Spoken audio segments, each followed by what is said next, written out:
jërë ngeen jëf mbokku téléspectateur ak internet yu Welcome TV indi leen li gën a fës ci ëttu yëglekaay yi njëkkee ko ëttu yëglekaay boobee di l'Observateur dikk ci Farba Ngom. Farba remet 444,8 milliards sur la table.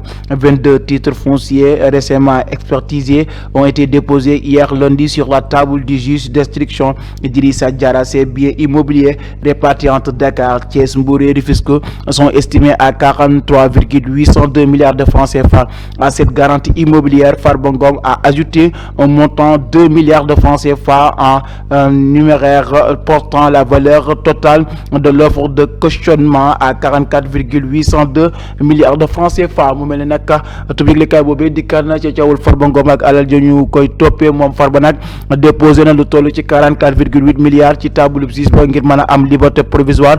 boole na ci nag li nga xamante ni mooy ay kayitu kër maanaam titre foncier ba ci li nga xamante ni ndax jëm na ci ay immobilier moom yëpp daal di koy déposé teg ko ci table juge bi teg tamit lu toll ci 1 milliard de francs CFA. loolu lépp nag bu ñu ko boolee mu doon 44,802 milliards yi nga xamante ni daal Farba Ngom jox na ko ay avocat yee nag yiy yàbbi ca boobu dossier daal gannaaw lii nag xamante ni nag déposé nañ ko ak gëm nañ ne daal mën nañ ci am ab liberté provisoire gannaaw nag bañ ko gàntalee ñaari yoon liberté provisoire moom Farba Ngom. ñu dem ci beneen ëttu yëglekaay.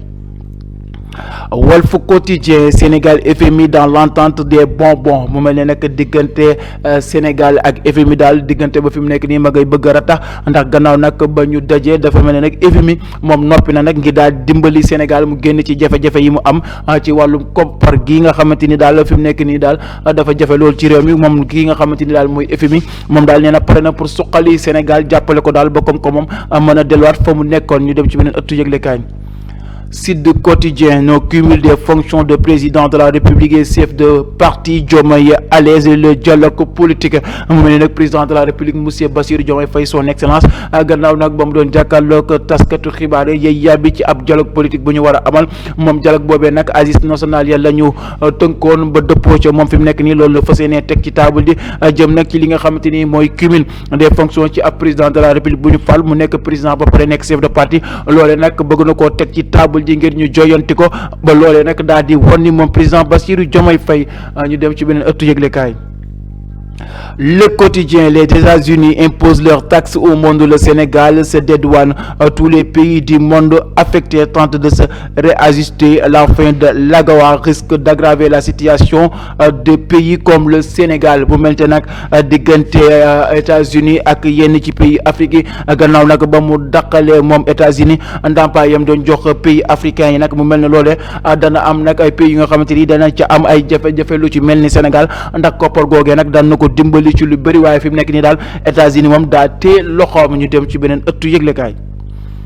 Vox Pop, travaux de la grande mosquée de Touba, Mbackiyou Faye remet un adieu de 2,13 milliards de francs CFA au khalife des Mourides. mu mel ne nag kookee nga xamante ni mooy Mbackiyou Faye di jëwriñ fii ci Ndakaaru jëwriñu Mouride moom daal fi mu nekk ni demoon na démb ca xalif général des Mourides bu Serigne Mountakha moomee mu daal di koy jébbal nag lu toll ci 2,13 milliards de francs CFA yi nga xamante ni ak addiya la jébbal ko moom ki nga xamante ni mooy Mbackiyou Faye ngir nag mu jëm ci liggéeyu jumaa bi nga xamante ni Serigne Mountakha woo na ko woo ci bépp murid nag ngir ñu daal di yeesalaat jumaay Touba joojee. ñu ma des ba tey ci ëttu yëglekaay boobee di Vox Populi dikkaat ci li FMI disponible pour aider le Sénégal à sortir de l'ornière dans les mois à venir. mu mel ne nag kon mi ngi noonu gis nga li waa FMI fi mu nekk nii nag bëgg nañoo tàllal loxo lii di Sénégal ngir nag daal di koy dimbali mu génn nag ci li nga xamante ni mooy jafe-jafe koppar yi mu am. ñu dem ci beneen ëttu yëglekaay. La Tribune, Ousmane Diagne vers Diomaye et Sonko, classe inévitable, inédit quand Diomaye demande au peuple de faire pression sur la justice. Le ministre de la Justice a fait savoir qu'il attache du prix à son indépendance. Diomaye désavoue Ousmane Diagne en public et ouvre la voie à des attaques contre le ministre. Un ancien magistrat et un avocat manœuvrent dans tous les sens pour remplacer Ousmane Diagne. mu mel ne nag diggante Ousmane Diagne premier ministre ba Ousmane Sonko ak kii di président Bassirou Diomaye Faye boo moytu nag dina dem ci xëqante gannaaw moom Ousmane Diagne ba mu yee yàbbi ca na justice di doxee ne moom kenn du ko teg pression gannaaw loolee nag kii di président de la République génn daal ne daal askan wi moom am nañu sañ-sañ daal di teg pression justice bi ngir ñu mën a baral yëf yi ba loolee ba mu amee nag mu mel ne nag am na ay magistrat ak ay avocats yi nga xamante ni ña ngi ca tànk Ousmane Diagne ngir bëgg koo remplacer ñu dem ci beneen ëttu yëglekaay. Direct News, baisse cumulée du pétrole et du dollar quant à Diomaye pour baisser le prix à la pompe.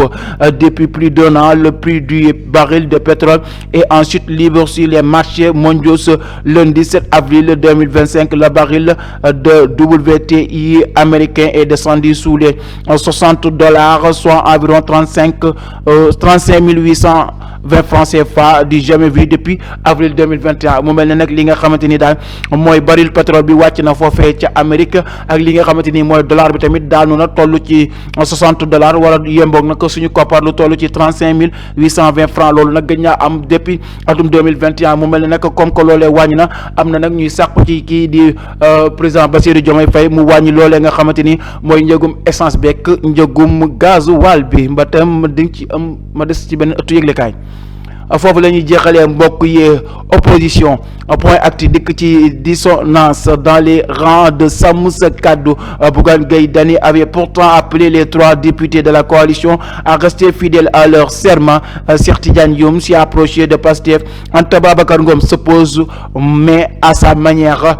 Thierno Bocoum demeure fidèle à ses principes. Pape Djibril Fall reste silencieux. Barthélémy Dias lui encaisse seul le choc de sa double destitution de la mairie de Dakar et du parlement.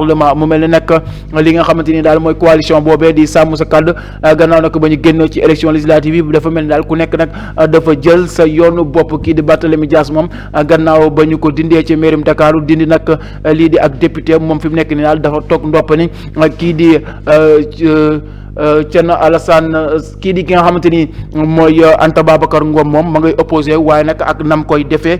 kii di Pape Djibril Fall moom kenn dégg ko ci lenn dafa noppi waaye ki nga xamante ni mooy Cheikh Tidiane Diouf moom gis nañ ko nag mu daal di dem ca waa Pastef. kii di Bougane Gueye Dany moom yéyoon na yàbbi ca loolee waxoon na daal kenn ku ci nekk waroon naa sàmm kàddoom ba ñoom ni ñu boole woon ñu bañ a tassaaroo. mbokk yi lee fi gënoon a fës ci ëtt yëglekaay fii ci Welcome TV ñu la ko doon jottali ak nekkoon ci waxukaay bi di Cheikh Goumbali jottali leen ko ba ngeen mën cee jote ak nekkoon ci régie ba def liggéey bi ba mu yemb di soxna mama di ko jaajëfal ci liggéey bi jox leen dig daje ëllëg ci yeneen ëttu yëglekaay yu gën a fës fii ci Welcome TV jërë ngeen jëf.